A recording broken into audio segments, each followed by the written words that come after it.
Rabaul.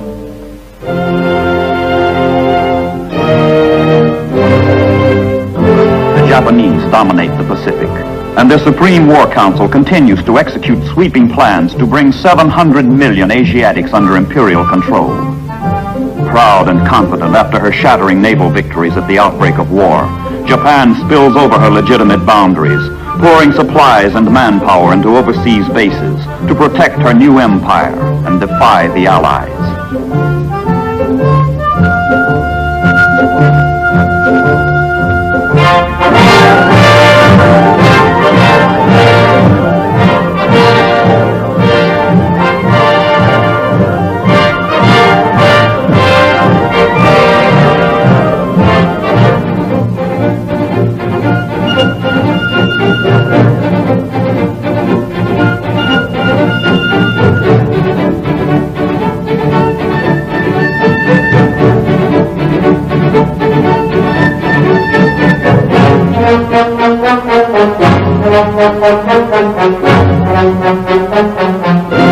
All Japan is dedicated to Kodoha, the way of the Emperor, Hirohito, son of heaven.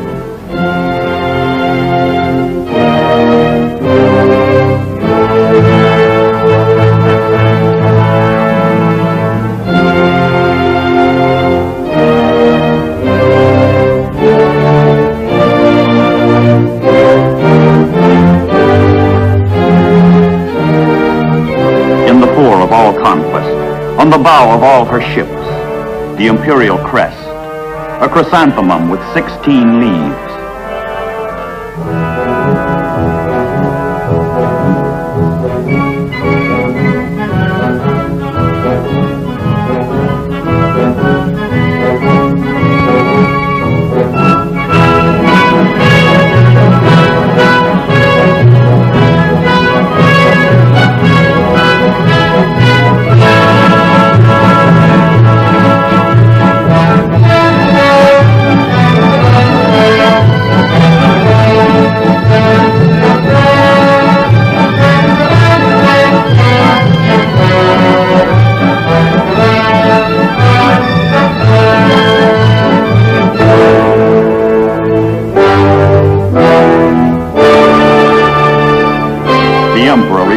Magnificent fleet, which for months after Pearl Harbor wields undisputed rule over the greatest of oceans. This is the Navy which has ranged in triumph over the wide Pacific spaces. This is the Navy which has never known defeat. This is the Navy dedicated to a creed fanatic. With tenacious and tireless spirit, we strive to reach superhuman skill and perfect fighting efficiency. Now its mission is to build a mighty base in the Bismarck Archipelago, Rabaul, on the island of New Britain. And from this base, soldiers, sailors, and airmen of Imperial Japan can attempt to break the fragile hold of Americans and Australians, southeast on Guadalcanal, southwest on New Guinea.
harbor of Rabaul.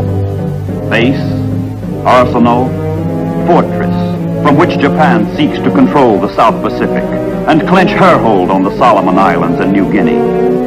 Garrisoned with 80,000 troops, Rabaul is a springboard for conquest, a bulwark for defense. 5 new airfields are prepared to support the Imperial Japanese Navy.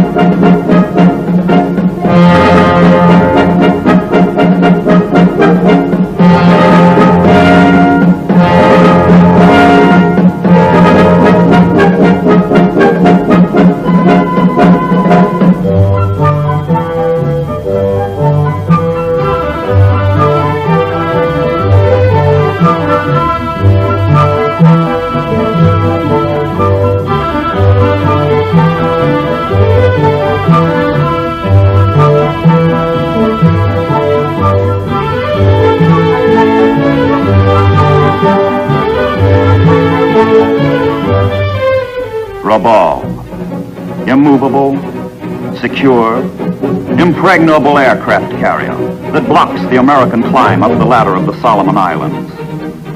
Carefree pilots, day after day, carry out their simple mission.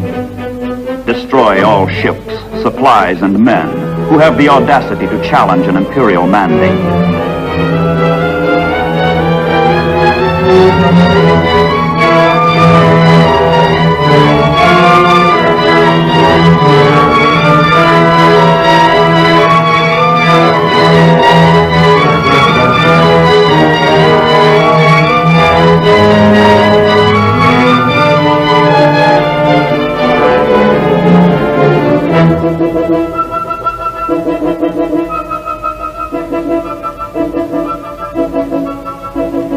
Rabaul's air and naval power sweeps out to dominate surrounding islands and waters. To eliminate Rabaul, the Japanese and the Allies know a foothold must be won and held on the islands that ring it, and bases established from which it can be reduced blow by blow until the knockout. But first, the Allies must forge rings around Rabaul.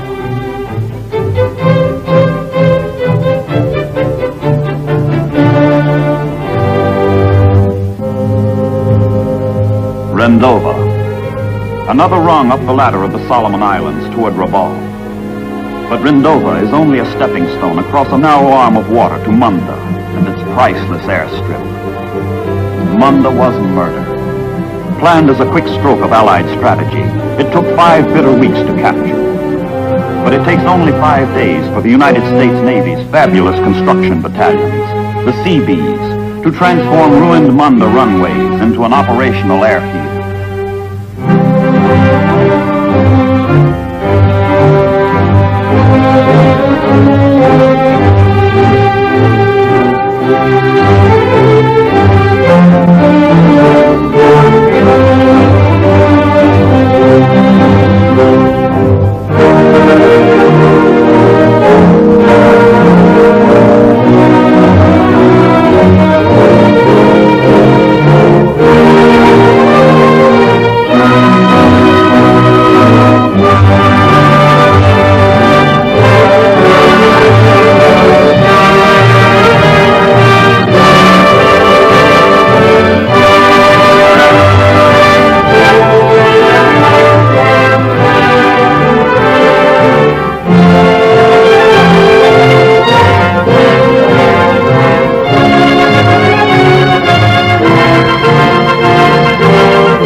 Munda's first tooth, hacked out of the New Georgia rainforest where wild orchids flourish and cockatoos screech, where man struggles to exist and insects thrive. Another Allied airfield comes to life, and another bead is drawn on the target, Rabaul.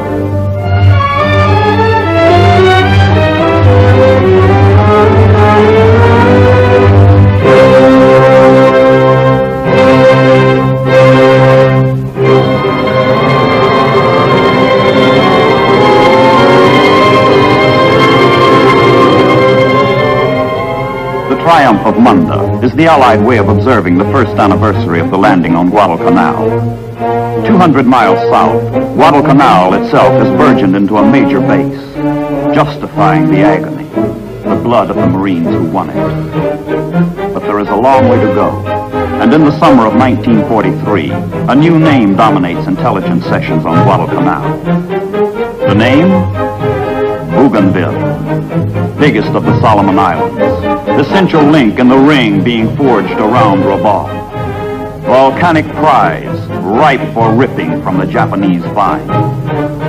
Week after week, from Guadalcanal's hard-won Henderson Field, Army, Navy, Marine, and New Zealand pilots take off to soften up Bougainville in preparation for another assault by the United States Marines.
The invasion date is set. The landing beach is chosen. The command selected. Admiral Wilkinson and the 3rd Amphibious Force. Bougainville must be taken to provide a forward base from which fighter planes can escort the heavy bombers to Rabaul. The whole complex movement of men, ships, supplies has only one purpose: to advance and support war's newest weapon, the airplane. But before planes fly from Bougainville, the way must first be cleared by war's oldest ingredient, the foot soldier. The 3rd Marines take on the job.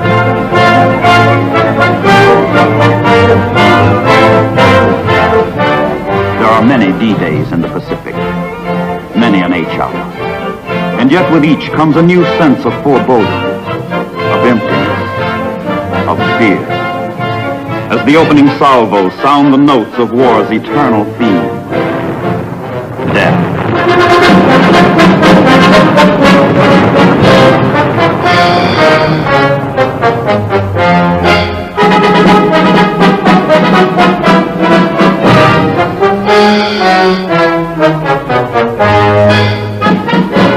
Across Empress Augusta Bay, toward the beaches of Cape Torquina, the Marines go in to meet the dank challenge of Bougainville.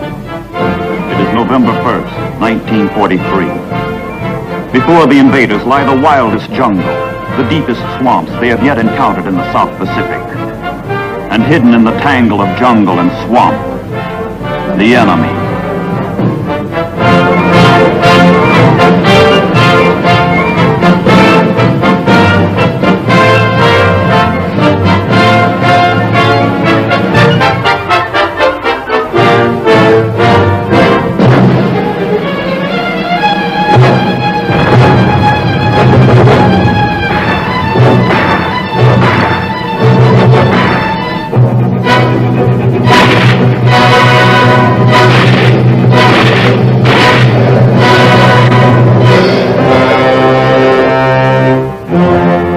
Marines have won, the Seabees take over. Hard on the heels of the riflemen come the engineers. What was a battlefield yesterday will be an airfield tomorrow.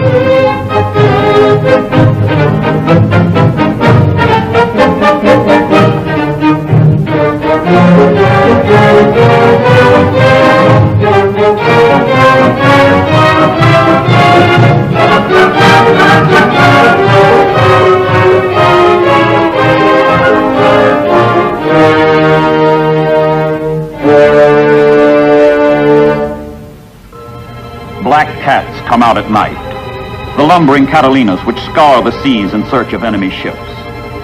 The eyes of the cat see through the dark, where the Imperial Japanese Navy has scheduled 4 last runs of the Tokyo Express down the slot of water separating the Solomon Islands. And these last runs have famous names. The Battle of Kula Gulf, the Battle of Kolombangara, the Battle of Empress Augusta Bay, the Battle of Cape St. George. The call of the Black Cat is the call to battle.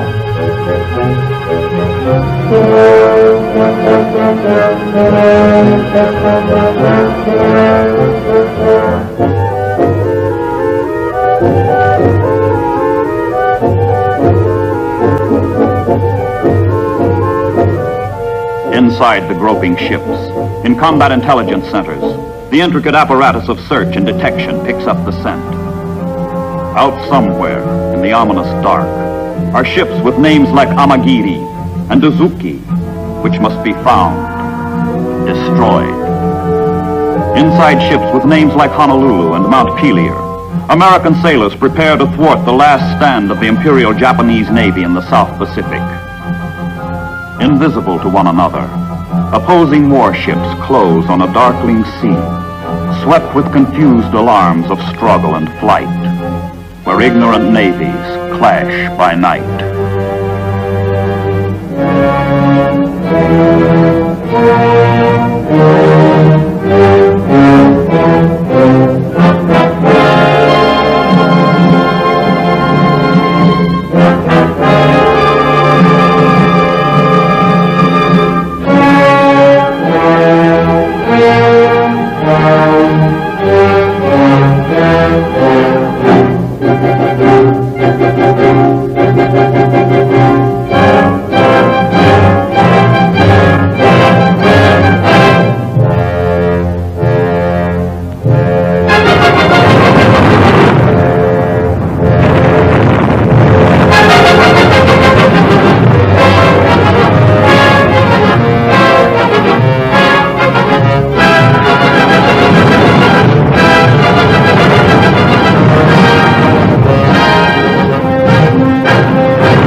Bougainville, with its new Piva and Torquemada airstrips.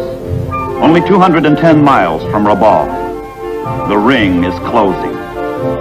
The Marines have gone, and the defense perimeter around the thriving airfields is guarded by the 14th Army Corps. Who cares what has happened to the 40,000 isolated Japanese elsewhere on the island? And off-duty life is not too bad. Just relax and take it easy.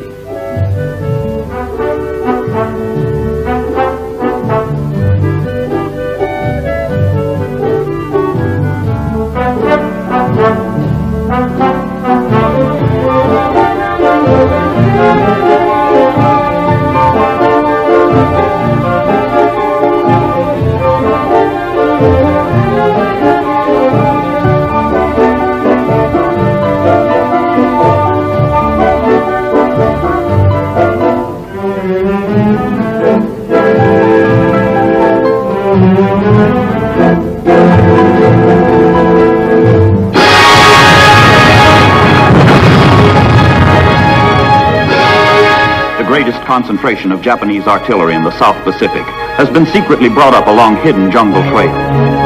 With sudden, furious assault on the American perimeter outpost, Hill 700, the enemy reopens the Battle of Bougainville. 4 full months after the initial landings, back into the jungle that is everybody's enemy, back into the devil's furnace, goes the American infantry. Days of savage, bloody struggle lie ahead, until the 37th Division breaks the enemy, this time for good.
Final victory on Bougainville. Other bases, other rings are forged around and around Rabaul.